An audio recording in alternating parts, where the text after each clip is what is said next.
Hello everyone, this is Vikas Saxena, your computer science teacher. Welcome to CBSE learning. आज इस video में हम लोग पाइथन एसक्यूएल कनेक्टिविटी का सेकंड पार्ट कंप्लीट करने वाले हैं और इस वीडियो में हम लोग समझेंगे किस तरीके से पाइथन की कनेक्टिविटी करी जाती है। ठीक है, तो मैंने पहली वीडियो में आपको सिखा दिया था कि किस तरीके से हम लोग पाइथन को कनेक्शन चेक करते हैं कि कनेक्शन हुआ है या नहीं। आज हम लोग जो डेटाबेस है उससे कुछ अपडेट्स देंगे। दो ही टाइप के क्वेश्चंस होते हैं, या तो आपको डिस्प्ले कराना होगा, सिलेक्ट की क्वेरी मैंने आपको बता रखी है, वेयर के साथ भी बता रखी है। आज मैं बताऊंगा आपको इंसर्ट और साथ में अपडेट की। तो यहीं पे टॉपिक कंप्लीट हो जाएगा, तो 4 मार्क्स आपके यहाँ पे कंप्लीट हो जाएंगे सीबीएसई बोर्ड एग्जामिनेशन के लिए। तो प्रिपेयर रहिए, नोट्स बनाते रहिए। जो लाइन मैंने आपको बताई थी कि बिल्कुल कॉमन रहेगी, तो ऑब्वियसली सेकंड क्वेश्चन बना रहा हूँ तो मैं देखता हूँ क्या नया कुछ कहेंगे। नहीं, कुछ लाइन जो पिक्स हैं बिल्कुल सेम रहेंगे। जैसे मैंने लिखा इम्पोर्ट, इम्पोर्ट के बाद मेरा जो कमांड है वो MySQL है आपकी। ठीक है, MySQL के बाद मुझे यहाँ लिखना पड़ेगा connector. Okay, connector. Then after मैं एक ऑब्जेक्ट लेता हूँ, अगेन मैं माई कनेक्शन या माई कॉन लेता हूँ, MySQL लिखूंगा डॉट कनेक्टर। आप लोगों के स्कूल्स में मैंने भी बताया अपने स्कूल में कि मैंने यहाँ पे एक तरीके से भी लिखा है। मैं चाहूँ तो यहाँ पे एक वेरिएबल को भी यूज़ कर सकता हूँ, जैसे फाइल हैंडलिंग में हमने करा है एज एसक्यूएल। मैंने यहाँ पे ऐसे एसक्यूएल टर लिखा, तो मैं यहाँ पे ज़रूरी नहीं है ये लाइन दोबारा रिपीट करूँ। मैं चाहूँ तो इसको डायरेक्टली इस तरीके से भी लिख सकता हूँ, हालांकि इसकी रिक्वायरमेंट नहीं है, तब भी हम लोग कुछ इस तरीके से आगे काम कर सकते हैं। ठीक है, अब मैं क्या करने वाला हूँ, मैं कुछ नया कॉन्सेप्ट लेके तो आने नहीं रहा, मैं बस इसको बता रहा हूँ कि ऐसा भी कर सकते हैं। आप चाहो तो इसको ऐसा सिंपल कर सकते हो, लेकिन मैं आपको ऐसा नहीं करना चाहूँगा कि ना ही आप करें। सिंपल रखें, ज़्यादा बढ़िया रहेगा। माइकॉन, उसके बाद मैंने यहाँ लिख दिया MySQL या MySQL connector, then after connect. Okay, then after board में आपको एग्जाम में दिया जाएगा कि होस्ट कौन सा है, तो आप होस्ट लिखिए। मैंने लोकल होस्ट लिखा है यहाँ पे। लोकल होस्ट के बाद यहाँ पे रूट, सॉरी यूजर जो है मेरा वो कौन सा है आपका, रूट। तो रूट मैंने लिखा, उसके बाद मैंने यहाँ पे पासवर्ड लिख दिया। देखिए ये लाइन बिल्कुल, देखिए पुराने वाले प्रोग्राम में भी सेम थी और इस लाइन में भी सेम है, 1 2 3 4 मैंने पासवर्ड है। साथ ही में मैं डेटाबेस का नाम यूज करने वाला हूँ, जो मेरा डेटाबेस है वो मैं आपको यूज करने वाला हूँ यहाँ पे वर्क, वर्क डेटाबेस अगेन मैं यूज कर रहा हूँ वर्क डेटाबेस। और मैं कनेक्शन चेक करूँ क्या, मैं इस बार कनेक्शन फिर से चेक करूँगा, क्योंकि आपको ये लाइन बिल्कुल याद रहे कि भाई ये लाइन तो लिखनी ही लिखनी है मुझे। ठीक है, क्योंकि ये क्वेश्चन में आ जाता है कि कनेक्शन चेक करो भाई पहले तो मैंने यहाँ पे लिख दिया प्रिंट, यहाँ पे मैंने लिख दिया okay connection, connection established. Okay done, पहले देख लेते हैं मेरा वर्क कर रहा है या नहीं कर रहा। फाइल को मैं सेव कर देता हूँ। मैंने नाम रख दिया इसमें 03 SQL पाई। ओके, मैं सेव करूँगा इसको कुछ ही फाइल में, पाइथन में ही सेव कर लेता हूँ। ठीक है, और रन करा के देखता हूँ क्या मेरा काम कर रहा है। अगर मुझे कनेक्शन स्टैब्लिश का मैसेज आता है, इसका मतलब वर्क कर चुका है, फिर मैं आगे बढ़ सकता हूँ अपना। यस, कनेक्शन स्टैब्लिश्ड हो गया। अब मैं प्रोग्रामिंग शुरू करने वाला हूँ। एज आई सेड कि मुझे आज की इस क्वेरी में इंसर्ट का काम करना है। इंसर्ट के लिए मुझे क्या करना पड़ेगा, आप लोग मुझे बता सकते हैं। इंसर्ट के लिए मैं क्या करूँगा, यहाँ पे मैं यहाँ पे सबसे पहले कर्सर बनाऊंगा। कर्सर बनाना मैंने आपको बता रखा है, बिल्कुल सेम सभी प्रोग्राम में होगा। ठीक है, कर्सर मेरा बिल्कुल सेम हर एक प्रोग्राम में होगा। कर्सर इज इक्वल टू, मैं उस ऑब्जेक्ट का माइकॉन, उसके बाद मैं ऑब्जेक्ट के बाद कर्सर वापस से लिखूंगा। ये हो गया मेरा कर्सर क्रिएशन। अब मैंने क्वेरी लिख दी, कर्सर डॉट, कर्सर के अंदर जो मेरी क्वेरी है उसे मैं क्या कराऊंगा, एग्जीक्यूट। एग्जीक्यूट के बाद मैं यहाँ पे क्वेरी लिखूंगा।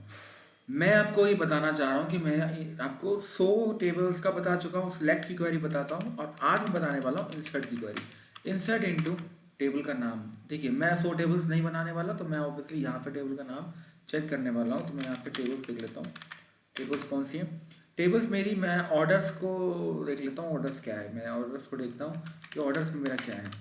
Select star from orders. Okay, एक बार मैं डिस्क्राइब भी कर लेता हूँ क्यों, क्योंकि मैं चाहता हूँ कि मेरा कोई एरर ना आए। तो मैं बिल्कुल डिस्क्राइब भी करके देख लेता हूँ कि मैंने कोई एंटिटी चेंज तो नहीं की, सारी इंटीजर्स में है, ठीक है, सारी इंटीजर्स में है। तो मैंने ऑर्डर आईडी और O I D, order name, P I D, मैंने ये 3 कॉलम लिखे, तो मैं तीनों कॉलम में एक नया डेटा एंट्री कराने वाला हूँ।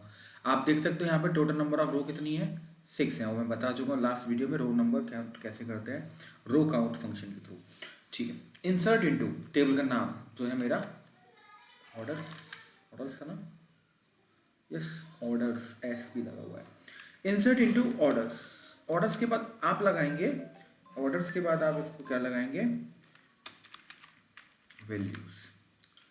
ओके, मैं आपको यहाँ पे ये बता दूं कि मैं चाहूँ तो एक बिल्कुल बेसिक मेथड यूज करूँगा, इंसर्ट इनटू ऑर्डर्स। उसके बाद मैंने तीनों कॉलम के नाम लिखने हैं जो मैंने कॉलम बताए थे आपको। पहला था ओ आई डी, दूसरा मेरा नाम था आई थिंक यही था ऑर्डर नेम, तीसरा मेरा था पी आई डी, यही थे तीनों कॉलम, तो नाम यही थे। उसके बाद मैंने लिखा वैल्यूज, आप डायरेक्टली भी करके देखेंगे। वैल्यूज के बाद मैंने यहाँ पे ऑर्डर आई डी लिख दी, मान लीजिए 999, ऑर्डर 8888, क्योंकि सारे इंटीजर्स थे, और ऑर्डर का आईडी भी मैंने 88 लिख दी, सॉरी 77 लिख देता ताकि डिफरेंस क्लियर रहे। मुझे इसको बस एंट्री करानी है, एंट्री करानी है या ऐसे करो, ठीक है। अब प्रॉब्लम थोड़ी सी चेंज हो जाती है, क्योंकि हमने आपको बता रखा है कि ये लाइन बिल्कुल सेम है, यस बिल्कुल सेम है। सिलेक्ट की क्वेरी में आपको फेच ऑल, फेच मैनी और फेच वन ये यूज करना पड़ता था, लेकिन इसमें आपको वो रिक्वायरमेंट नहीं है। आपको बस सिंपल सा जो आपका क्या बोलते हैं ऑब्जेक्ट बनाया, उस पर एक कमांड लिखनी पड़ेगी, माई कॉन डॉट कमिट, कमिट लगाया, F5 दबाया, एंट्री की, और कनेक्शन एस्टैब्लिश का मैसेज अगर आ रहा है मतलब ये प्रोग्राम कोई बिना एरर के रन हो गया है। देखते हैं ये प्रोग्राम में बस कनेक्शन एस्टैब्लिश का ही मैसेज आ जाए तो ज़्यादा बेटर है। यस, कनेक्शन एस्टैब्लिश आ गया। अब मुझे चेक करना है कि मेरा डेटा इसमें एग्जीक्यूट हुआ है या नहीं हुआ, ठीक है। पहले क्या डेटा देखा था आपने, लास्ट वैल्यू मेरी इतनी थी, अभी मैं इसी वैल्यू को दोबारा लिखने वाला हूँ, सेलेक्ट स्टार फ्रॉम ऑर्डर्स लिखूंगा, तो लास्ट में आप देख सकते हो नया डेटा ऐड हो गया कि नहीं हो गया। तो बस इंसर्ट की क्वेरी ऐसे लगा दो। आपने कहा था सर कि अपडेट की क्वेरी भी बिल्कुल सेम होती है, बिल्कुल होती है। उससे पहले मैं एक चीज़ बता देता हूँ, अगर मैं आपको ये हटा देता हूँ, ये वाला पोर्शन, डायरेक्टली वैल्यूज लिखता हूँ, देखो उससे प्रॉब्लम क्या हो जाती है ना कभी कभी, कि हम लोगों को ये आइडेंटिफाई नहीं होता कि पहला कॉलम कौन सा रिप्रेजेंट करता है। तो मैंने यहाँ पे 444 ऑर्डर 555 और 666 ये लिखा, मैं रन कराऊंगा, ठीक है। जैसे ही मैंने रन कराया, अगर कनेक्शन एस्टैब्लिश का मैसेज आ रहा है, इसका मतलब प्रोग्राम प्रॉपर्ली एग्जीक्यूट हुआ है, तो वहाँ पे भी डेटा एंट्री हुई होगी। देखो ये पहले का था, तो ये भी मेरा वर्क कर रहा है, आप देख सकते हो। तो ज़रूरी नहीं है आप और पुराने ट्रेडिशनल मेथड को यूज करो, कॉलम का नाम दिखाइए, आप डायरेक्ट भी कर सकते हैं, बस बशर्ते आपको कॉलम के आइडिया हो कौन से कॉलम में क्या है। चलिए, अब मैंने कहा कि अपडेट की क्वेरी करते हैं, तो मैं क्या कह रहा हूँ कि मैंने यहाँ पे जो ऑर्डर आईडी है वो 4444 टाइम लिखी है। मैं इस ऑर्डर आईडी को अपडेट करने के मैं इस ऑर्डर का नाम मैं 5555 लिखा है ना, मैं यहाँ पे 999 करने वाला हूँ। ये मैं चाह रहा हूँ, मैं ऑर्डर का नाम, क्योंकि ये सेकंड कॉलम का नाम क्या था अभी आपने देखा था, ऑर्डर का क्या था, देखिए आप ऑर्डर नेम था ना, तो मैं ऑर्डर नेम 555 की जगह क्या करने वाला हूँ 999।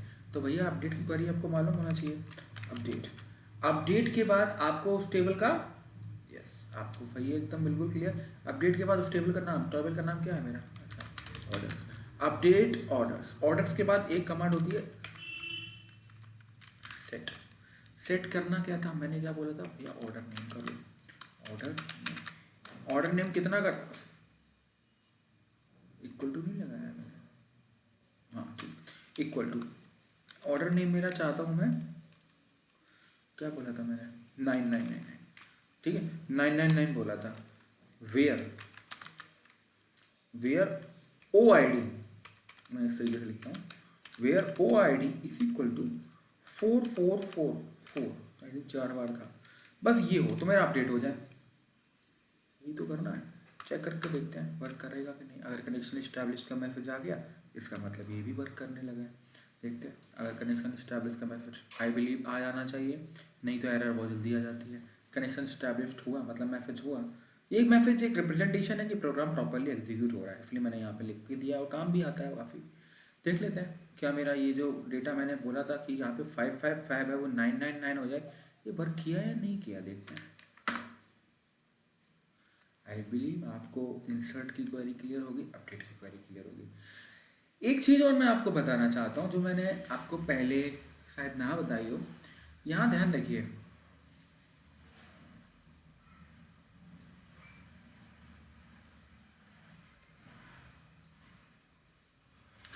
मैं यहाँ पे ये जो मेथड है इसको एक ट्रेडिशनल मेथड भी पहले था, ओल्ड स्टाइल बोल सकते हैं, क्योंकि उसे लोग ना न्यू स्टाइल बोलते हैं, मैं उसे भी ओल्ड स्टाइल बोलता हूँ, अब तो उसकी भी रिक्वायरमेंट नहीं है। आप यहाँ पे जो वैल्यूज लिखी है ना मैंने, ये नहीं लिखना चाह, आप ना चाहो तो ना भी लिखो, आप नहीं लिखो यहाँ पे, ठीक है।